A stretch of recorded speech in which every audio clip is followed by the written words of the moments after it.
भारताच्या नकाशात शीर्षस्थानी वसलेला जम्मू काश्मीर हा केंद्रशासित प्रदेश, असंख्य पर्वतराजींनी वेढलेला आणि निसर्गाच्या सुंदर अशा सहवासात असलेलं हे ठिकाण.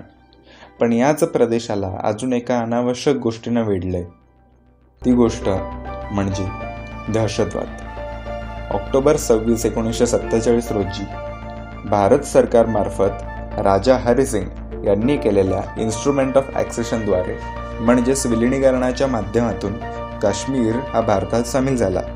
मात्र तेव्हापासून आत्तापर्यंत पाकिस्तानचा हस्तक्षेप, अंतर्गत आक्रमक काश्मीरी पुढाऱ्यांची माथेफिरू वक्तव्ये यांसारख्या गोष्टींमुळे नेहमीच तेथे प्रादेशिक अशांतता आहे.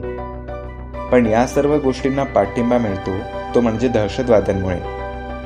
इन्स्ट्रुमेंट ऑफ ॲक्सेशनचा करार झाला असूनही पाकिस्तान काश्मीरवरील भारताचं आधिपत्य नाकारतं आणि याकरता काही ना काही हिंसक कृत्य या खोऱ्यात सुरू ठेवण्यास पाठिंबा देतं. तर 9 जून 2024 रोजी शिवखोडी येथून कटरा रियासी येथे जाणाऱ्या बसवर सशस्त्र अतिरेक्यांनी हल्ला चढवला. ही बस यात्रेकरूंना घेऊन आपल्या वाटेला मार्गस्थ झाली होती. वैष्णो देवीचं दर्शन करण्याच्या निमित्ताने निघालेल्या या बसमध्ये जवळपास 50च्या आसपास भाविक होते. जेव्हा ही बस सायंकाळी 6:15 तिरियत या गावाजवळ आली तेव्हा या बसवर गोळीबार सुरू झाला. अचानक गोळीबार सुरू झाल्याने बसमधील ड्रायव्हरने बस नियंत्रणात ठेवण्याचा प्रयत्न केला, परंतु ड्रायव्हरलाच गोळ्या लागल्याने त्याचं या बसवरचं नियंत्रण सुटलं आणि बस दरीत जाऊन कोसळली. दरम्यान 10 भाविकांचा मृत्यू झाला आणि जवळपास 33 जण जखमी झाले. प्राथमिक माहितीनुसार हे सर्वजण उत्तर प्रदेश, दिल्ली, राजस्थान येथील रहिवासी असल्याचं समजून येतं. हा असा हल्ला होण्याची ही काही पहिलीच वेळ नाही. 4 मे रोजी इंडियन एअरफोर्स IAFच्या ताफ्यावर शशीधर सनई येथे हल्ला केला गेला, ज्यात 1 जवान शहीद तर 4 जण जखमी झाले. द रेझिस्टन्स फ्रंट या दहशतवादी संघटनेने या कटरा रियासी येथे झालेल्या बस हल्ल्याची जबाबदारी स्वीकारली. काश्मीरमधील नागरिक, लष्कर, पोलीस इत्यादींवर सतत हल्ला करणं हे यांचं काम. खरं तर याची स्थापना आर्टिकल 370 हटवल्यानंतर त्याचा निषेध करण्यासाठी झाली होती. आर्टिकल 370 हे काश्मीर प्रदेशास विशेष राज्याचा दर्जा देते, ज्याद्वारे तेथील प्रदेशातील व्यवस्थेसाठी त्यांना अनुकूल असलेले नियम तयार करण्याचे व इतर राज्यांपेक्षा वेगळ्या दर्जासहित स्वातंत्र्य देण्यास भाग पाडते. 370 रद्द करण्याने उघडपणे व अदृश्यपणे होत असलेल्या तेथील दहशतवादी कारवायांना चपराक बसले. आधुनिकतेला, प्रगतीला नाकारणाऱ्या आणि बुरसटलेल्या विचारांत रमणाऱ्या या दहशतवादी संघटनांस काश्मीरमध्ये 370 हटवण्यात आल्याने तेथे सुरू झालेली आर्थिक प्रगती असू दे, तेथील नागरिकांच्या जीवनमानाचा सातत्याने बदलत असलेला दर्जा असू दे, तेथील लोकांची वैयक्तिक प्रगती असू दे, या गोष्टी मान्य नाहीत.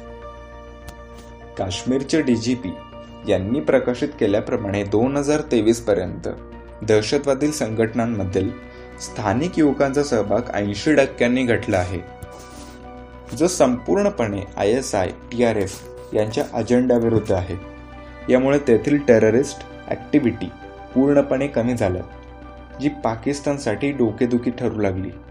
म्हणूनच TRF या ऑनलाईन संघटनेचा वापर काश्मीरमधील दहशतवादी संघटना म्हणून केला गेला, ज्यात लष्कर-ए-तोयबा आणि हिजबुल मुजाहिद्दीन या बॅन केलेल्या दहशतवादी संघटनांमधील टेररिस्ट यात भरवले गेले. TRF ही पाक पुरस्कृत लष्कर-ए-तोयबाचीच एक शाखा.